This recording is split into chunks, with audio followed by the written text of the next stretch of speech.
who have been charged with corruption and have fled the country. China's worked hard to cooperate with police in many countries to help hunt down these suspected fugitives, but many Western countries have been reluctant to help.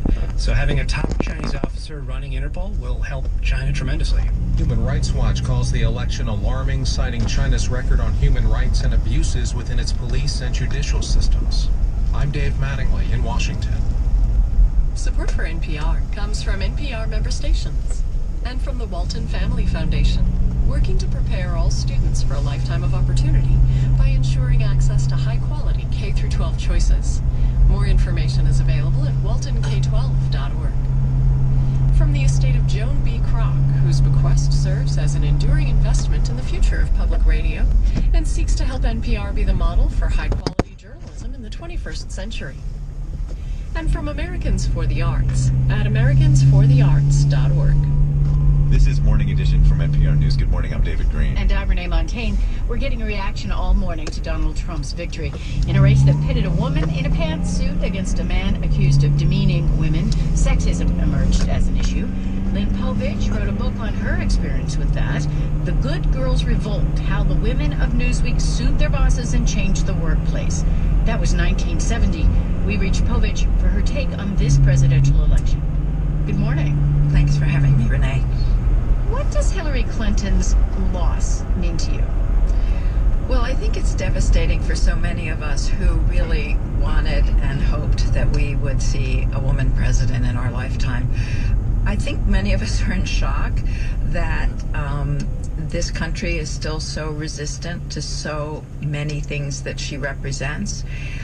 Even if she's flawed personally, the extent to which the kind of visceral hatred for her still exists. So sort of understanding what's personal and what's political has been really interesting in this particular election.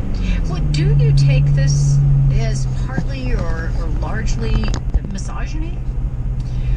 Well, I think there's no question that there was a lot of misogyny brought out during the election. We thought it was sort of covert these days, but it was certainly overt in this particular election. I think, on the other hand, it galvanized a lot of particularly young women who perhaps thought that, things were better and this didn't really matter. And I think during this campaign, they really got pissed off. They got angry. And in fact, it looks like she won sort of the majority of young women.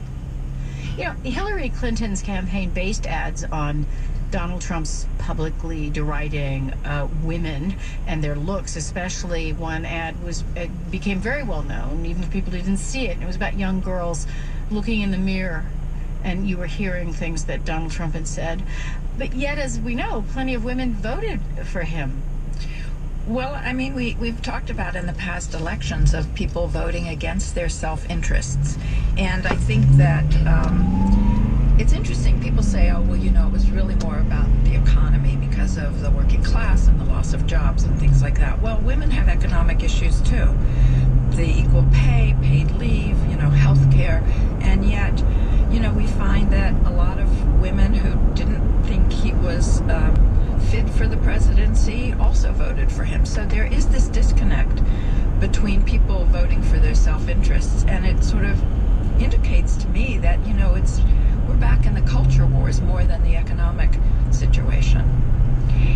The fact is, women still face some of the same issues today that you faced back in 1970, especially women are paid less. There's a level of gender discrimination. But I'm wondering, is this really a setback, the fact that the glass ceiling was not broken for our country's highest office? Well, I think that it's important to break the final glass ceiling. I just think every ceiling that's been broken to show that a woman can do the job and is qualified for the job is really important. But I have a lot of faith in young women. They have been having a feminist moment for a long time with their cultural heroes claiming feminism again. And I just believe that they are going to be our hope beyond women of my generation. Lynn Povich wrote the book, The Good Girls Revolt, a landmark gender bias case at Newsweek that has been turned into an Amazon TV series. Thank you very much. Thanks so much, Renee. And now let's get some election reaction from a group who couldn't actually vote. It is a classroom with 6th graders. NPR's Eric Westervelt with our Ed team spent time with a middle school class in Northern California. On Tuesday, the Teachers Lounge here at Martin Luther King Jr. Middle School in North Berkeley, California, was a polling station. The morning after, with signs still up pointing the way to vote, 6th grade teacher Ryan Keeley sees lots of teachable moments. But he senses that this day his students mostly just need to talk it out. Are there kinds of questions about how the system of the voting works? Are there questions that you have about, I don't know, I don't want to lead you too much. He breaks the class up into groups of 4. A 6th grader named Jackson, the school asked us to use only first names, tells his classmates he's unsure and a little anxious about what comes next. But I think it's definitely going to be a big change. Not necessarily a good change or a bad one, just it's definitely going to be big and different. Min Hui, whose family emigrated from Vietnam, says she's now worried about her father, who's in the process of getting his U.S. citizenship. She asks, what if he leaves the country for work or a vacation? And he's not like a citizen yet, so I'm not sure if he'll be able to come back to America. Nate, sitting nearby wearing a Cubs t-shirt, says, I hear Trump wants to start trade wars, but I don't really know what that is. 11-year-old Paxton makes a plea for cooperation, for Democrats to reach out to Trump.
Some major challenges. 2 Supreme Court challenges. The 2012 election where Mitt Romney vowed to eradicate it.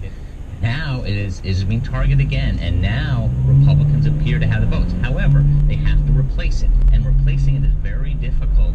They've not really been able to coalesce behind one legislative proposal that has been scored by the Congressional Budget Office. So I think repealing it is easy. Replacing it, very difficult. Of all the things that Donald Trump said in the campaigns in terms of his platform, what he'd like to get done, where do you think he'll get the most pushback from a Republican Congress?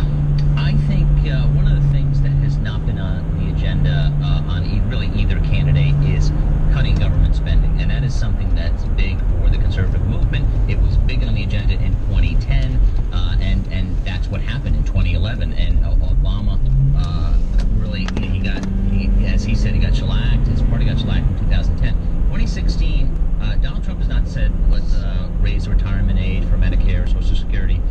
Those are things that Republicans on Capitol Hill do believe in and note that Medicare, and definitely Medicare is heading for bankruptcy earlier than Social Security. We have to do something to those programs. Democrats say that's not the solution. So I think the growth of government and the debt is something that conservatives want Trump to really take seriously and to focus a lot more on. Here's Warsaw, New York. Back to calls. Paula on the independent line. Welcome. C-SPAN Radio, WCSB-FM, Washington. I'm so behind in my sleep because I stayed up all night long Tuesday night, and I really am so excited about this whole thing because when you're in New York State, you have to stay up all night long praying because we're fighting the Electoral College besides Hillary Clinton. And I was just praying and praying and praying. And now my major, I'm not as generous as Donald Trump and the rest of Giuliani and all of them.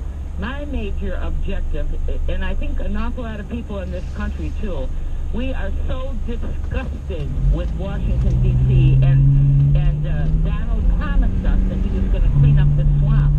Well, for all of those Republicans, I would start right there with Ryan, and with Mitch McConnell, and with Lindsey Graham.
Senators